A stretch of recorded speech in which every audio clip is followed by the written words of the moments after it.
She starts to take everything out the cabinet. She starts to do her thing, and she takes the pan out the cupboard. She sets it on the stove, and then she turns around and she sees this woman who is standing in front of her, not saying a word. She doesn't scream, she doesn't shout, she doesn't call for Michael, she doesn't say anything. She just looks at the woman. What up? Story mother freaking time. So some time ago, I told you guys a story. The title of that story is Shadow of a Doubt Part 1. This, my friends, is Part 2. All right. So where we left off at was Bella and Michael, husband and wife, moved into this townhome. And Bella was experiencing things, entities that Michael was not experiencing. So they initially, when she finally said something to Michael, she said, maybe it's me, maybe I'm the problem because Michael wasn't experiencing it. Maybe I need to see a psychologist. But no, instead they go to this individual whom I don't know the correct terminology. Gangster, spiritual gangster. That's not it. Matter of fact, let's just call him a spiritual gangster. Forget about the real word. Forget about the real word. Let's just call him a spiritual gangster. So they go to this spiritual gangster. His name is Joseph. And so finally, Joseph says, that person that you saw in the kitchen that your husband Michael did not see, they want something from you and they believe that you are the only one that can provide it to them. Therefore, the only way to do this is to go back. Michael was completely against it, so Joseph finally said, if you get in the way, they will redirect their focus on you in a negative way. They will do what needs to be done to get you out. Yeah, sometimes I don't look because you're too bright. Sometimes we see better in the moonlight. Sometimes I don't look because you're too bright. Sometimes we see better in the moonlight. Sometimes I don't look because you're too bright. Sometimes we see better in the moonlight. We see better in the moonlight. Things are better in the moonlight. So Michael simmered down a little bit, okay? And so then Bella finally was like, what do I do when I go back? Absolutely nothing different. You just go about your business. You weren't doing anything special. It's just something that already lives in you, something that's about you. And while you guys are there, while you guys are living there, everything will be revealed to you in time. You're welcome to come back to me if you need further interpretation. You're welcome to come back to me if you need guidance or, me to point you in the right direction. But right now, all I'm getting is that you need to go back. And so then Michael says, should we be concerned about being hurt? Should we be concerned about, being possessed? I feel like you watch too many movies. That's not how this always goes. There are some people that live with, other spirits in peace. They make an understanding, an agreement to not bother with one another, not talk to one another, not deal with one another, as long as they don't interfere with what one or the other is doing. And sometimes the spirits just want to be left alone. They're not always out to possess you. Not every spirit is a demon.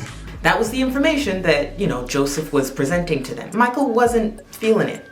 He wasn't picking up on it. He wasn't liking it. He wasn't absorbing it. He did not want to go back to that house. He was perfectly fine with staying with his mother.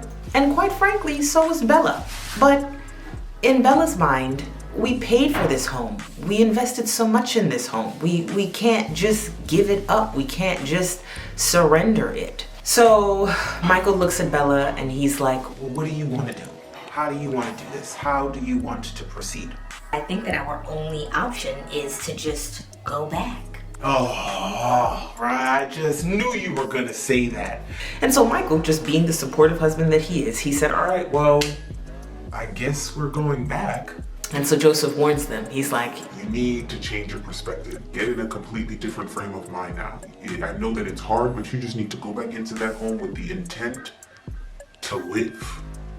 Just live. You have to understand spirits communicate with one another. And I feel like your spirit, Bella, is communicating with hers. Things that you are not even aware of. You need to become in tune with your spirit. Okay, I'm not sure how that makes any sense, how I can be unaware of what my spirit wants. And you are not in tune. You're not, one with yourself. To her, to Michael, that made absolutely no sense. They barely understood everything that was going on in the first place.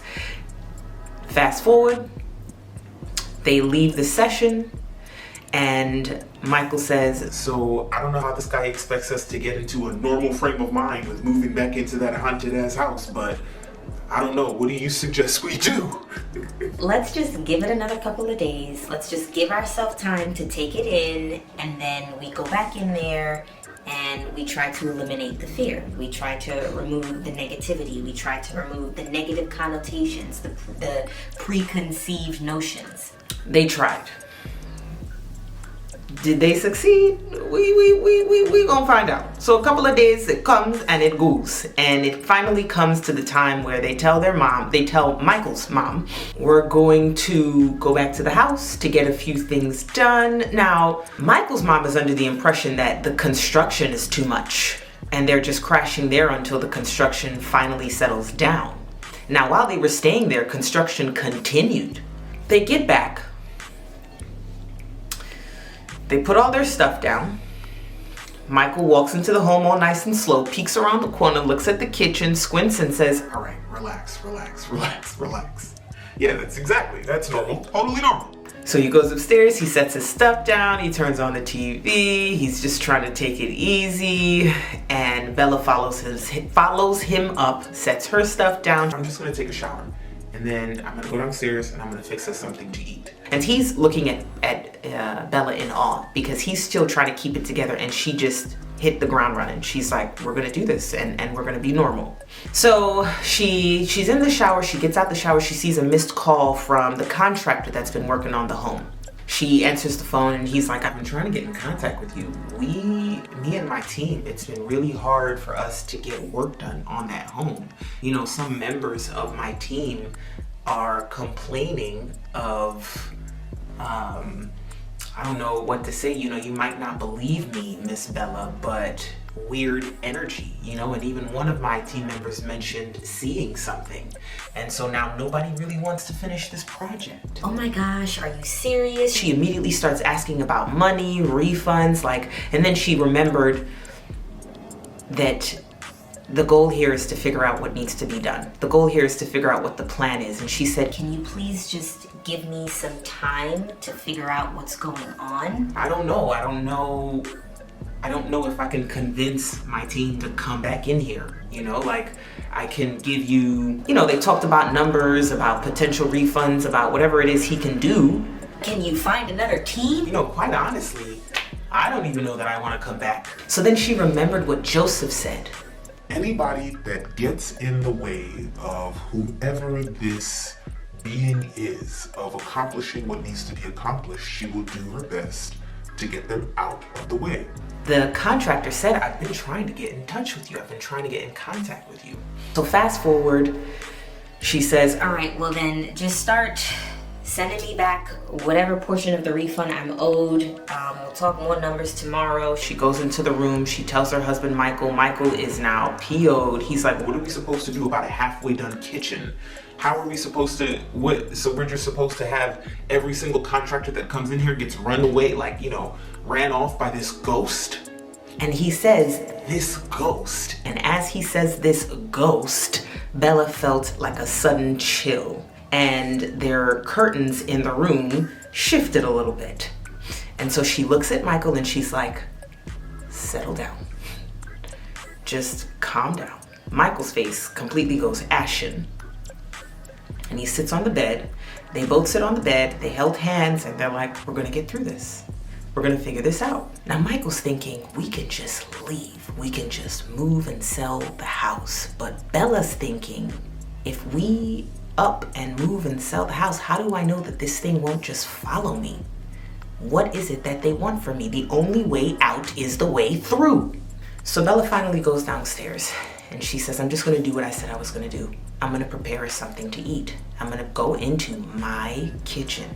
This kitchen is mine, and I'm going to find out why this being, this entity also believes that that kitchen belongs to her. So she goes downstairs and she stands in front of the kitchen. She takes a deep breath and she says, okay, here we go.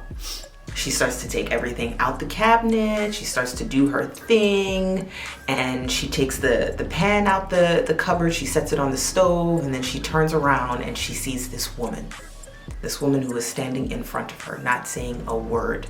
She doesn't scream, she doesn't shout, she doesn't call for Michael, she doesn't say anything. She just looks at the woman. And then she turns around and continues doing her thing, setting her stuff on the stove. The woman then turns around and acts as if it's her kitchen and begins reaching for things and taking things down and moving about. And Bella's just going about her business. She's preparing some tomato soup and a grilled cheese sandwich for her and Michael to eat. And finally she says, "What do you want from me? What do you need from me?" She doesn't stop what she's doing. She just says, "What do you want?" And so she doesn't hear anything, she doesn't feel anything. All she knows is that she's not the only one in the kitchen. She still sees out the corner of her eye that this entity is moving about, and she's working in silence. And so then she asks one more time, "What do you want from me?" And then she hears Michael say, "What? Are you talking to me?" And she's like, "I wasn't even talking that loud. How did he even hear me?" After she heard Michael scream down, "What did you say?" she looks at the stairs like irritated, like, I'm not even talking that loud. And so then Michael starts running down the stairs and he's like, What happened? Did she come through? Is she here? Is she amongst us? Can you see her? I can't see her. I can't see anything. and Michael's just shooting off at the mouth. And so she's getting ready to tell him to shut up so that she can continue her investigation. And he like closes in on her and he's like, What's this? and he points to a picture, a small, very almost faded picture. And he said, What is this? and she looks at it and it's the woman in the photo and a little girl. And he was like, Where'd you get this? She was just here. Oh, she's here? She was just here. But you did your thing and now she's gone. Okay, so what do we do with this? And he picks up the picture. I guess we can do some research. I don't know. and so Michael ends up coming up with a good idea. Maybe we can Google the history of this house. Like maybe we can look at what it was before it became what it is. Like we can look something up. I don't know. Did she say anything to you? Well, you didn't really give her a chance. So she finishes dinner, they hop on the computer and they start looking up some things. And for about an hour and a half, it seemed like they were hitting dead ends. And so eventually, before the street of townhomes was built, before this community was built, it was a hotel. And the hotel ended up being destroyed in this massive storm, maybe 15, 16 years ago. It was a huge storm, and there was on the website a list of people to be remembered. Some people had photos, some people did not have photos. And one of the photos were the photos that was found, that Michael found sitting on their kitchen counter. This is it. Them. These people. And it said their name. Let's say that their name is Isabella and what's a good Isabella and why can't I think of names, of female names? Isabella and Elizabeth, in loving memory of Isabella and Elizabeth. So basically, Isabella was Elizabeth's mom. And even though they found Isabella's body, they couldn't find Elizabeth's. And so Michael was like, I got it.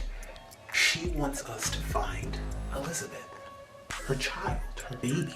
She doesn't know where she is. She doesn't know what ended up happening to her. And it's making it really hard for her spirit to rest. and so she's looking at her husband in awe. And she's like, What's gotten into you? You're all of a sudden like the leader of this investigation, and at one point you didn't want to have anything to do with this. I don't want anything to do with this. I want my house back. So the only way for us to do this is to work together. Okay, so how do we move forward? How do we do this now? How do we find out where Elizabeth went? I feel like we're going in the right direction. I don't feel like we need to overwhelm ourselves. We'll just finish dinner and we will figure out the rest in the morning. She takes the plates, she goes downstairs, she sets everything in the sink, she's starting to rinse it out. She turns to her left. There Isabella is standing before her. And so she finally gets a chance to ask her, do you want us to find your daughter? And so Isabella says, my daughter is alive. She's in trouble. And I think that you can help her. How are we supposed to help this woman who doesn't even know that we exist? I mean, I don't know where to even begin. You know her. You know Elizabeth. Your husband knows her better. So what, do I just ask my husband? We both discovered this together. He would have said something had he recognized the name. As she's asking these questions, you know, she's looking down, she's thinking, she looks back up, and now Isabella has now vanished. She's gone, and then she looks to her left and, you know, just turning to her left, getting ready to head back upstairs, and her husband's standing there staring at her. And he was like, I'm guessing you and her had another meeting. Do you want to give me an update? Do you want to tell me what happened? Yeah, she said that you know Elizabeth. You and I know her. Elizabeth? Do we have a last name to work with? Do we have what do we have to work with here? Like, no, I really just feel like we need to just let this go for the night. I think that more answers are going to come to us in the morning. I think that we're going to be able to piece things together a little bit better after we get some rest. I don't think that we should force this. So he agreed. They go to bed. They wake up in the morning. He's getting ready to go to work. She's getting ready to go do her thing. And she's actually sitting on the computer, you know, looking things up even more. I know she's trying not to stress herself out about it, but unfortunately it's hard. So she's doing more research on the hotels, the tragedy, the bodies that were found. And, you know, she was really just misled because this entire time she's thinking that Elizabeth is just a lost body, a lost soul, but she's alive and she's in trouble. And so she's now late to work because she has devoted too much time to this research, and she knows that the vibration that she hears is her supervisor asking her, where are you? So she reaches for her phone and she ends up picking up her husband's phone, and she sees they don't ever really have any passwords on their phone. And so she sees boss pop up, but of course it's Michael's phone. And the question underneath boss is, how does she know about me? And I think that's where we're going to end things for now. Thanks for your patience. Yay! Make sure you check out my editor, Blake Quake Beats. Make sure you check out my new music, my literary masterpieces. I appreciate you guys being patient. I appreciate the encouragement, the push, the comments, the engagement. Keep it up, keep it coming. I love you guys. You're great. Thank you.